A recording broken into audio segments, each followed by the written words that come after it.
स्वातंत्र्योत्तर काळामध्ये मराठी साहित्यामध्ये अनेक वाङ्मय प्रवाह निर्माण झालेले आहेत. त्यामध्ये ग्रामीण साहित्य हा वाङ्मय प्रवाह फार मोठ्या पद्धतीने चर्चेला गेलेला आहे. अनेक विद्यापीठाच्या अभ्यासक्रमामध्ये तो लावण्यात आलेला आहे. आमच्या मुक्त विद्यापीठाच्या अभ्यासक्रमामध्येही ग्रामीण साहित्याचा अभ्यासक्रम आपण करत असाल.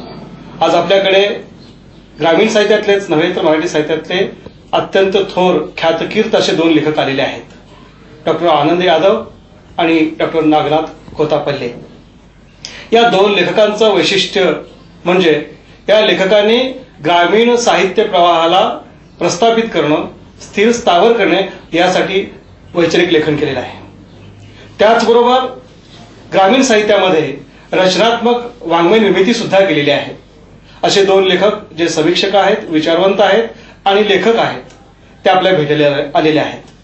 त्यांच्याशी चर्चा करून ग्रामीण साहित्याच्या स्वरूपाविषयी, ग्रामीण साहित्याच्या गरजेविषयी आणि भूमिकेविषयी आपण जाणून घेणार आहोत.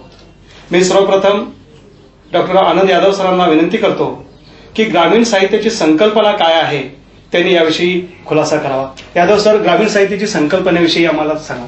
ग्रामीण साहित्याची संकल्पना ही काही इतर साहित्यापेक्षा मूळ संकल्पना म्हणून काही फारशी वेगळी. म्हणजे ग्रामीण साहित्य हे साहित्य आहे आणि ते आधुनिक साहित्य आहे, पण त्याला जे ग्रामीण हे विशेषण लावलं गेलेलं आहे, हे विशेषण हे ग्रामीण साहित्याला एक कक्षा तयार करतं. म्हणजे त्याचं एक क्षितिज निर्माण होतं आणि तिथं ते वेगळं पडतं. आता ग्रामीण हे विशेषण का लावलं गेलं त्याला साहित्याच्या संकल्पनेला, याचं कारण असं की आपल्या भारत देशामध्ये 70 ते 75% लोक हे ग्रामीण विभागामध्ये राहतात. म्हणजे भारत हा देश शेतीप्रधान आहे आणि प्रामुख्यानं तो ग्रामीण विभागात राहणारा आहे, तिथं शेती करणारा आहे. आणि त्या भारतीय माणसाचं, ग्रामीण माणसाचं साहित्य अजूनपर्यंत मराठी साहित्यामध्ये आलेलं नव्हतं. लक्षात आलं का? म्हणून स्वातंत्र्योत्तर काळामध्ये त्या समाजाला लोकशाहीच्या प्रभावामुळं एक प्रकारची भाषा फुटली, तो वर्ग बोलका झाला आणि तो आपली सुखदुःख, आपलं जीवन, आपले भावना मांडू लागला. आणि ते मराठी साहित्यामध्ये प्रामुख्यानं आलं पाहिजे, कारण 70 ते 75% लोकांचं साहित्य भारतीय साहित्यात जर आलं नाही तर भारतीय साहित्याला भारतीयपणच लावणार नाही. म्हणून ग्रामीण जीवनावरचं जे ग्रामीण साहित्य की जे खऱ्या अर्थानं भारतीय साहित्य आहे, ते साहित्य हे ग्रामीण साहित्य आहे असं कॅटेगरिकली म्हणजे वेगळेपणानं उठून दिसण्यासाठी ग्रामीण हे विशेषण तिथं वापरले गेलेले. आताच यादव सरांनी ग्रामीण साहित्याच्या संकल्पनेविषयी विस्ताराने सांगितलेलं आहे.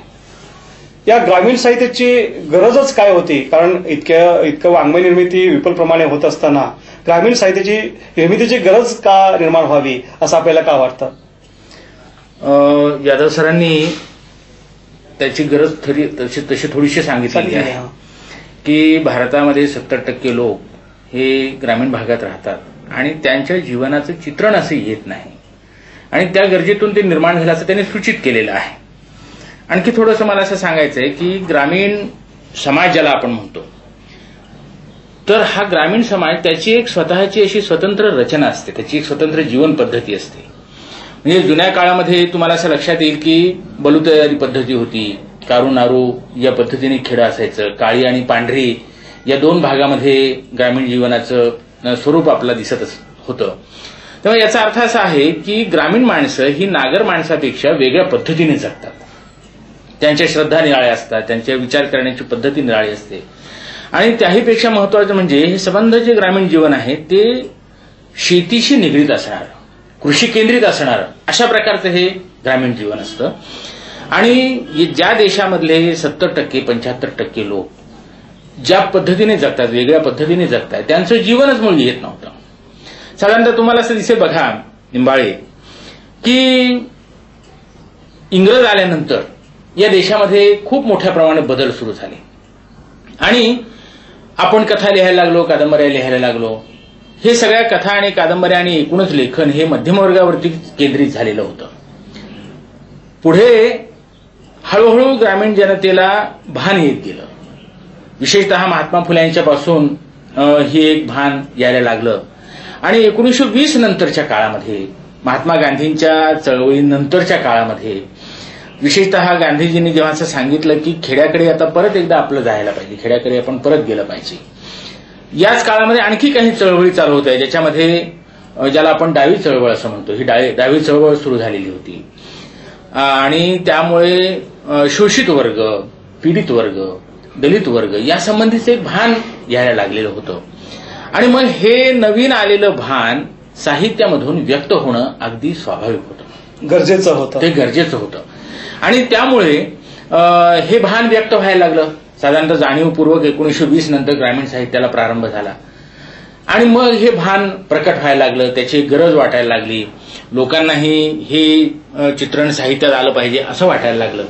म्हणजे ग्रामीण साहित्य हे एका अर्थाने या देशातल्या या ठिकाणच्या माणसाच्या गरजेमधून निर्माण झालेलं आहे असं आपल्या लक्षात. एक सामाजिकच गरज होती, ती सामाजिक गरज होती, ती वाङ्मयीन गरजही होती. कारण वाङ्मयीन क्षेत्रामध्ये ज्या प्रस्थापितांचं चित्रण येतं आहे त्याच्याऐवजी आमचं चित्रण आलं पाहिजे असं लोकांना वाटत होतं आणि केतकरांसारख्या विचार करणाऱ्या माणसाला असं वाटत होतं की देशामधले जे इतर वेगवेगळे घटक आहेत त्यांचंही चित्रण झालं पाहिजे आणि म्हणून लेखकांची गरज, समाजाची गरज आणि रसिकांची गरज म्हणून हे साहित्य उद्याला आलेलं आहे. 1920 मध्ये महात्मा गांधीजीची चळवळ सुरू झाली आणि त्या चळवळीचा परिणाम म्हणून खेड्यातल्या परिस्थितीविषयी, खेड्यातल्या माणसाविषयी एक जागरूकता निर्माण झाली आणि त्याचाच परिणाम म्हणून ग्रामीण साहित्याला, लेखनाला चालना मिळाली.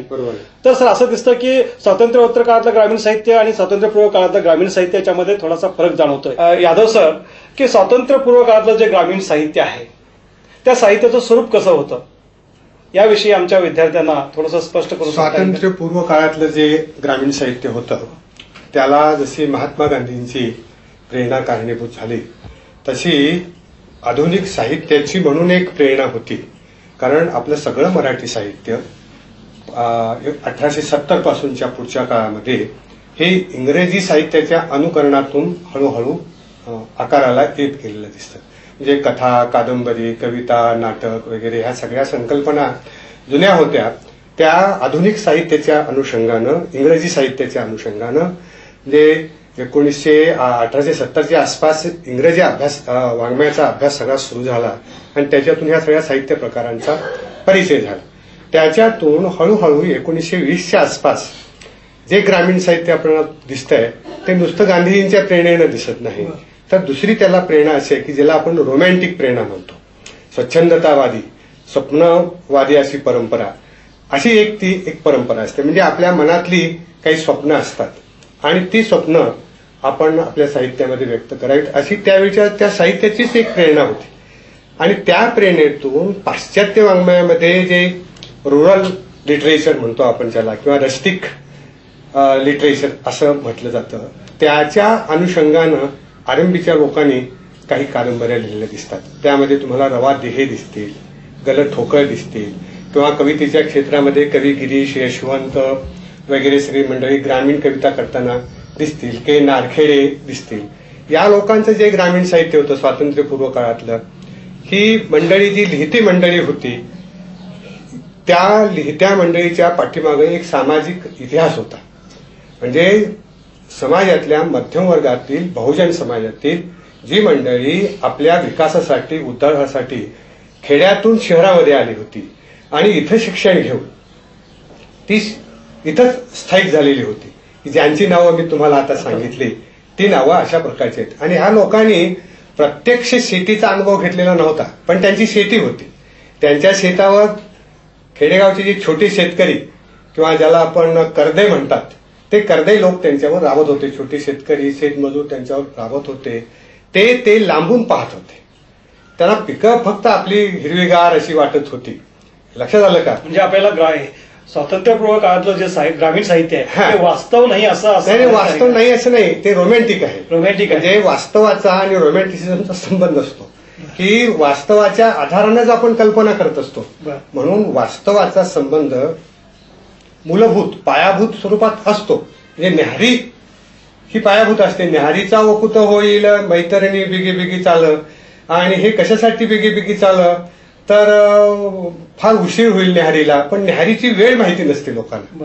गवत माहिती असतं, बैल खातात ते, पण ते गवत शेतामध्ये 12 महिने पिकत नाही, ते पावसाळ्यातच पिकत असतं. हे त्या शेती पाहणाऱ्या मध्यमवर्गीय पांढरपेशा ग्रामीण साहित्यिकांना त्या काळामध्ये माहिती नसल्यामुळं ते स्वप्नील वृत्तीनं साहित्य निर्मिती करताना आपल्याला असे दिसून येतात. आणि त्यावेळच्या साहित्याची प्रामुख्यानं ही प्रेरणा रोमॅन्टिक स्वरूपाची होती. आणि गांधीजींची जी प्रेरणा होती ती खेड्याकडे चला. ती कशासाठी होती की आपला सगळा देश हा खेड्यापाड्यांचा देश आहे. खेड्यामध्ये आपण गेल्याशिवाय भारतीय जनता जागृत होणार नाही नीटपणे. नुसते 4 सुशिक्षित लोक शहरातले जागे होऊन देशाला स्वातंत्र्य मिळणार नाही. स्वातंत्र्य मिळण्यासाठी संबंध भारतीय माणूस म्हणून जो आहे खेड्यापाड्याचा तो जागा झाला पाहिजे. आणि त्याचं प्रतिबिंब साहित्यातून म्हटलं. मग साहित्यिकी म्हणून आले की खेड्याकडे चला. आणि खेडं जे आरंभीचे साहित्यिक रंगवू लागले ते रोमॅन्टिकच होतं. फार सुंदर खेडं आहे, तिथली ती कृषी कन्या ही कशी छान दिसते, सुंदर कशी गोफण फिरवते, ती देखणी कशी आहे, तिचा साडीचा पदर कसा हे दिसतोय, तिच्या चेहऱ्यावरचा घाम कसं मोतीबिंदू सारखा दिसतोय, असं ते सगळं त्या दृष्टिकोनातून रंगवलं होतं. पण गांधीजींचं म्हणणं तसं नव्हतं. लक्षात आलं का? ते साहित्यिकांनी रंगवलेलं होतं. म्हणजे गांधीजींच्या पासून प्रेरणा घेतली होती आणि खेड्यामध्ये एक आदर्श जीवन आहे असाही आभास या लोकांनी निर्माण करण्याचा प्रयत्न केला होता. आणि हे सगळं स्वप्नील स्वरूपाचं आदर्श स्वरूपाचं होतं म्हणून ते काहीसं रोमॅन्टिक झालं. रोमॅन्टिक म्हणजे त्यांच्या मनातलं होतं ते. गोतापले सर, स्वातंत्र्योत्तर काळातील ग्रामीण साहित्याच्या स्वरूपाविषयी आपण सांगाल का? की स्वातंत्र्यपूर्व काळामध्ये आता डॉक्टर यादव म्हणाले तसं रोमॅन्टिक साहित्य होतं. म्हणजे वास्तवाच्या अनुषंगाने कल्पनेने उभं केलेलं अशा प्रकारचं एक चित्र होतं.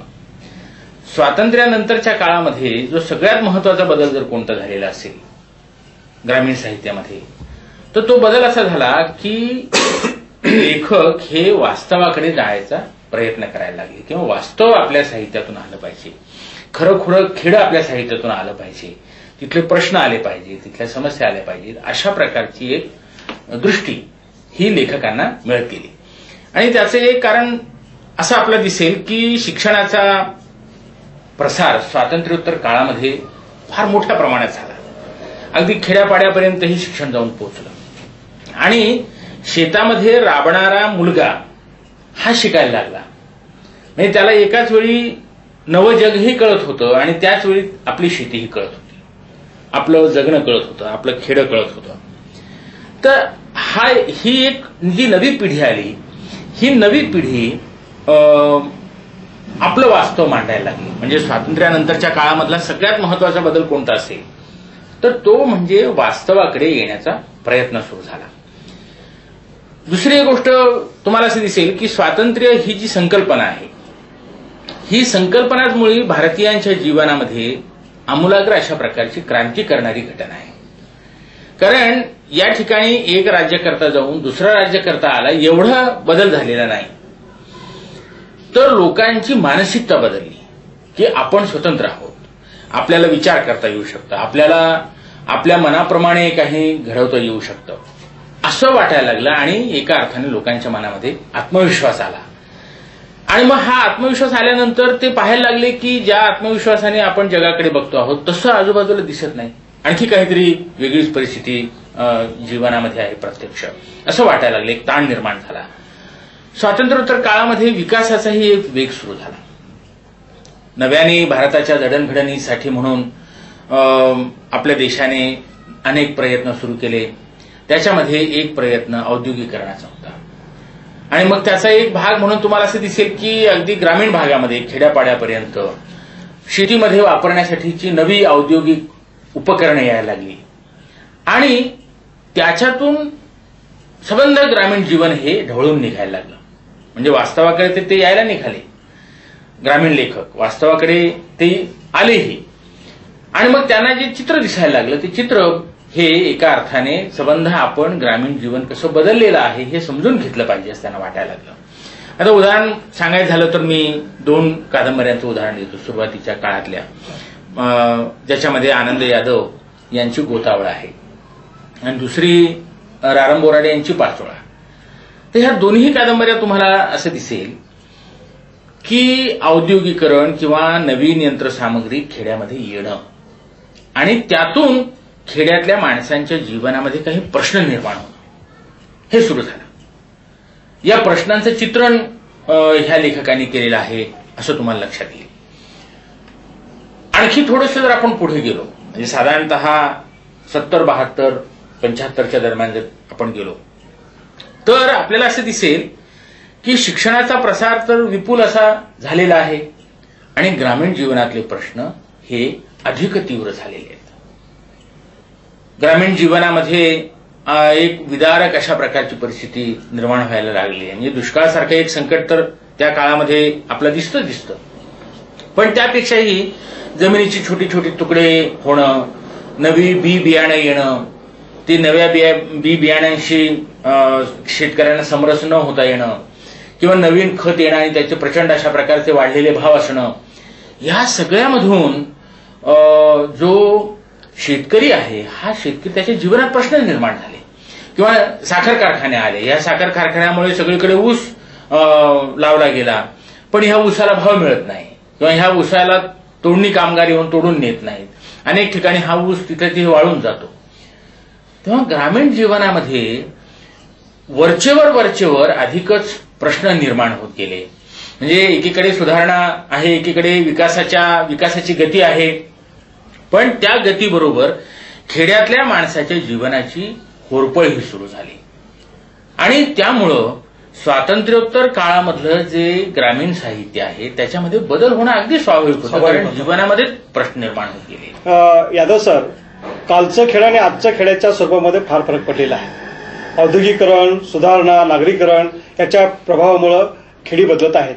या बदलत्या खेळाच्या स्वरूपाचा ग्रामीण साहित्यावर काही परिणाम होतो आहे का? नक्कीच. असं पहा, खेडं बदलतंय याचा अर्थ असा होतो की खेड्याबरोबर तिथला समाज बदलतो आणि त्या समाजाचे जे उद्योग व्यवसाय जे आहेत ते सुद्धा बदलतात असा त्याचा अर्थ होतो उघडच.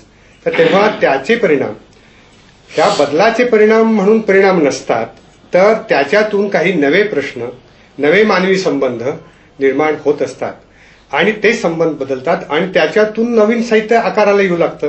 कारण शेवटी ते बदल तुमच्या अनुभवाचा घटक होतात आणि त्याच्यातून हे बदलत असतात. मात्र आपण शब्द वापरण्याच्या ओघामध्ये कित्येक वेळेला खेड्यांचं नागरीकरण झालेलं आहे असं म्हणतो, पण समाजशास्त्रदृष्ट्या तो शब्द बरोबर नाही. तर आपण त्याला असं म्हणत असतो की खेड्यांचं आधुनिकीकरण होतंय. खेड्याचं शहर होत नाही, खेड्याचं नगर होत नाही, खेडं आधुनिक व्हायला लागतं. म्हणजे तिथल्या मोठा जातात आणि पंप येतात, तिथे कारखाने येऊ शकत नाहीत. कारखाना ही शहराची संकल्पना आहे जिथं घनदाट लोकसंख्या, मध्यमवर्गीय, पांढरपेशा माणूस असतो आणि ज्याला मॅनमेड प्रॉडक्ट्स म्हणजे मानवनिर्मित उद्योग व्यवसाय ज्याला आपण म्हणतो, म्हणजे वस्तू निर्माण करणं, मानवाने निर्माण करणं, त्याच्यातून खेड्यांची संकल्पना आकाराला आली आणि निसर्गनिर्मित जिथं वस्तू निर्माण होतात ती खेड्याची संकल्पना आहे. म्हणून भारतातली खेडे आधुनिक होतील. बैलगाडीच्या ऐवजी तिथे ट्रॅक्टर येतील, मोठेच्या ऐवजी पंप येतील, लक्षात आलं. पण तिथे काही कारखाने येऊ शकणार नाहीत. म्हणून खेड्यांचं नागरीकरण होणार नाही तर आधुनिकीकरण होईल. हे एक आपण लक्षात ठेवलं पाहिजे. आणि ह्या आधुनिकीकरणातून नवे संबंध निर्माण होतात. उदाहरणार्थ खेड्याचा संबंध शहराशी वर्षेवर येत राहतो. म्हणजे शहरामध्ये ज्या काही सुधारणा आहेत त्या खेड्याकडे वाहू लागतात, त्यांची मुखं खेड्याकडे होऊ लागतात. त्याच्यातून खेड्याची कौटुंबिक रचना बदलू लागते. सुधारलेली अवजारं शहरामध्ये यांत्रिकीकरणामुळे निर्माण होतात, ती खेड्यामध्ये जातात. त्याच्यातून तिथला जो शेतकरी आहे त्याची मानसिक स्थिती आणि बौद्धिक स्थिती बदलते. त्याला सुशिक्षित व्हावं लागतं, त्याला आधुनिक व्हावं लागतं. त्याला पेट्रोल कुठं, डिझेल कुठं मिळतंय, ट्रॅक्टर कुठं कोल्हापुरात दुरुस्त करता येतो, हे खेड्यातल्या आसपासच्या माणसाला आवश्यक वाटतं. म्हणून तो तिकडं जातो. प्रसंगी तो तिथले सगळं जीवनमान बघतो आणि त्याच्या सुधारणा तिथं आणण्याचा प्रयत्न करतो आणि त्याच्यातून खेड्यात नवे प्रश्न निर्माण होतात. लक्षात आलं का?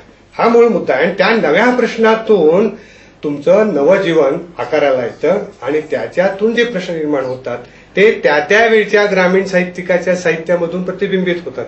म्हणजे बदलत्या खेड्यामुळं समाज बदलत जातो. समाज बदलल्यामुळं रीतीभाती म्हणजे कल्चर, संस्कृती बदलली जाते. संस्कृती बदलामुळं कुटुंब बदलतं. कुटुंब बदलामुळं व्यक्ती बदलते आणि त्यामुळं तिचे अनुभवही बदलतात आणि त्याचा सगळा परिणाम हा त्या ग्रामीण साहित्यावर होतो. म्हणून ग्रामीण साहित्य सुद्धा बदलत जाणार काळाच्या ओघात. यादव सर, बदलत्या खेड्याच्या स्वरूपाचा ग्रामीण साहित्याच्या निर्मितीवर परिणाम होणार आहे. तर ग्रामीण साहित्याबरोबरच प्रादेशिक साहित्याची निर्मिती होताना दिसते. कोत्तापल्ले सर, ग्रामीण साहित्य आणि प्रादेशिक साहित्य याच्यामध्ये आपल्याला काय भेद करता येईल? तसं ग्रामीण साहित्य आणि प्रादेशिक साहित्य याच्यामध्ये अगदी काहीतरी जमीन आसमानचं अंतर आहे असं समजण्याचं काही कारण नाही. त्याचं एक कारण असं की ग्रामीण साहित्य काय किंवा प्रादेशिक साहित्य काय, हे दोन्हीही साहित्याचे प्रवाह हे अनागर प्रवाह ज्याला आपण म्हणू असे प्रवाह आहे. त्यामुळे स्वाभाविकपणेच याच्यामध्ये साम्य पुष्कळ तुम्हाला दिसेल. म्हणजे खेड्याचं चित्रण दिसेल, खेड्यातल्या रीतीभातींचं चित्रण दिसेल, त्याच्यामध्ये शेतीचं चित्रण सुद्धा दिसू शकेल. असं दोन्ही ठिकाणी तुम्हाला दिसेल. म्हणजे साधारणतः तुम्हाला असं म्हणता येऊ शकेल की प्रादेशिक साहित्याच्या प्रवाहामध्ये आणि ग्रामीण साहित्याच्या प्रवाहामध्ये चित्रण विषयांच्या मध्ये सारखेपणा पुष्कळ आहे. सारखेपणा आहे. तर मग याला ग्रामीण साहित्य आणि याला प्रादेशिक साहित्य असं का म्हणायचं? त्याचं एक कारण असं आहे की ज्याला आपण ग्रामीण असं म्हणतो, तर हे एका विशिष्ट अशा प्रकारच्या समाज रचनेशी निगडीत असणारी गोष्ट आहे. मी सुरुवातीला सांगितल्याप्रमाणे खेड्याची एक विशिष्ट अशा प्रकारची समाज रचना असते आणि ह्या विशिष्ट अशा प्रकारच्या समाज रचनेतून निर्माण झालेली जी मानसिकता आहे ती मानसिकता ग्रामीण साहित्यामध्ये महत्वाची मानली जाते. म्हणजे उदाहरणार्थ खेड्याची रचना, खेड्याच्या भोवतीची शेती हे त्या ठिकाणी महत्वाचं असतं. प्रादेशिक साहित्यामध्ये एक संपूर्ण प्रदेश ज्याला आपण म्हणू, एक प्रदेशचा प्रदेश हा त्या ठिकाणी महत्वाचा असतो आणि त्या ठिकाणी व्यक्तीपेक्षा सुद्धा समूहाला महत्व असतं. हे समूहाचं चित्रण करणं हे लेखकाला महत्वाचं वाटतं. म्हणजे उदाहरणार्थ कोकणाचं जीवन, आपण एखाद्या खेड्याचं जीवन असं म्हणत नाही, आपण कोकणाचं जीवन असं म्हणतो, विदर्भाचं जीवन आपण म्हणतो. आणि त्या ठिकाणी मग सामूहिक जीवन चित्रणाबरोबर काही एक सामूहिक संस्कृती आहे तिचं चित्रण होत असतं. म्हणजे उदाहरणार्थ पहा की गारंबीचा बापू आहे, तर या कादंबरीत तुम्हाला असं लक्षात येईल की संबंध प्रदेशचा प्रदेश, कोकण पट्टीच्या पट्टी त्या ठिकाणी ध्वनित व्हावी असा प्रयत्न लेखक करतो असं दिसेल. किंवा एखादी देवता एका प्रदेशावरती राज्य करते असं दिसेल, किंवा समुद्र एखाद्या प्रदेशावरती राज्य करतोय असं दिसेल. म्हणजे एक समूह आणि समूहाची संस्कृती हे प्रादेशिक साहित्याचं एक वैशिष्ट्य म्हणून सांगता येऊ शकेल. आणि ग्रामीण साहित्यामध्ये ग्रामपरिसर, विशिष्ट अशा प्रकारची समाजरचना, त्याच्या भोवतीची शेती आणि त्यातून निर्माण झालेली मानसिकता असं सांगता येऊ शकेल.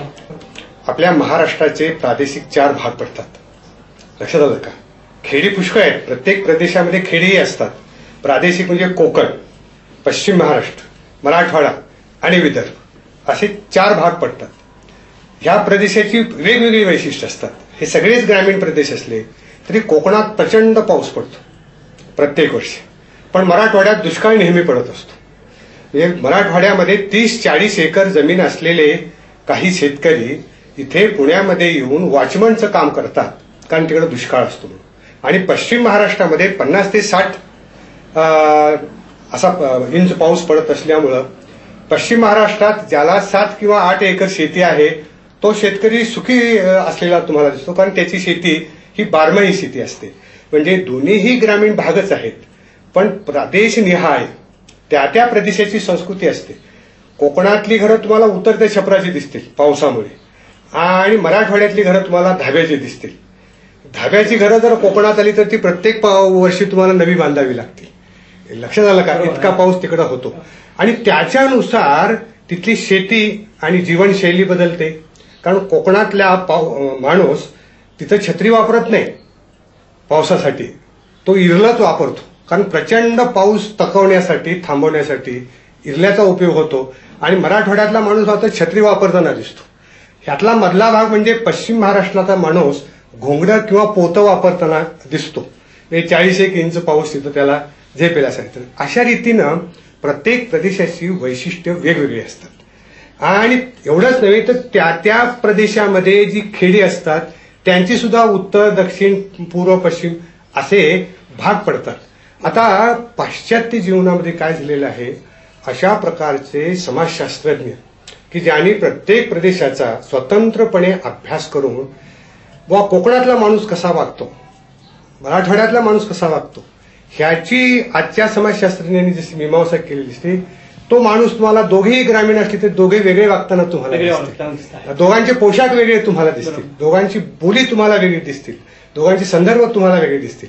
तर तेव्हा त्या संबंध प्रादेशिक प्रदेशाचा, तिथल्या संस्कृतीचा, त्याचा समाजाचा एकत्र विचार करून जी प्रातिनिधिक कॅरेक्टर्स, व्यक्तिचित्रण, प्रसंग आपण निर्माण करून जी साहित्य निर्मिती करतो त्याला या प्रादेशिक साहित्य म्हणायचं. आणि तिथल्या एखाद्या खेड्यातलं, एखाद्या गावचं जर वर्णन काही आलेलं असेल, वैयक्तिक पातळीवरचे अनुभव असतील, त्याला आपण ग्रामीण साहित्य म्हणतो. म्हणजे ग्रामीण साहित्य असं म्हणताना ग्रामाशी संबंध येतो, प्रादेशिक साहित्य म्हणताना संबंध ग्रामीण प्रदेशाशी त्याचा संबंध येतो. हा त्यातला फरक आहे. फरक म्हणजे आपण वेगळेपणा म्हणाला, विरोधी नव्हे, विरोधी नाही, ते वेगळं आहे, थोडंसं वेगळं आहे. धन्यवाद यादव सर. आपण आणि कोत्तापल्ले सरांनी ग्रामीण साहित्याच्या स्वरूपाविषयी, भूमिकेविषयी, वैशिष्ट्याविषयी विस्ताराने चर्चा केलेली आहे. विद्यार्थी मित्रांनो, ही चर्चा आपल्या अभ्यासक्रमामध्ये अतिशय उपयुक्त ठरेल असा मला विश्वास आहे.